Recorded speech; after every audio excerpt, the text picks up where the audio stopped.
Assalomu alaykum. Xorazmaqli. Xudo xolasa hozir bir tandirchada Chinobatovning to'g'risida bekda ko'rdik.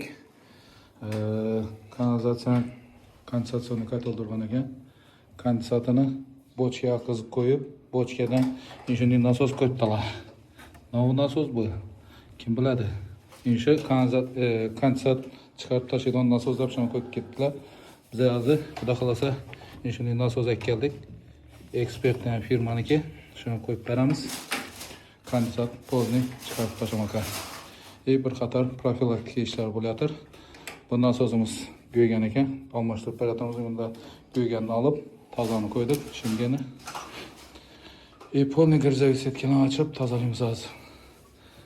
Yana shunday turbalar bilan, kanalizatsiya turbalari bilan hammasini cho'tkatib chiqarib beramiz. Shuni kablab video davomini ko'rsangizlar. Bu Temurbek, yine Adash. Ekranda telefon nomerlerini kaldıramiz. Xizmat olursa murojaat etaverasiz.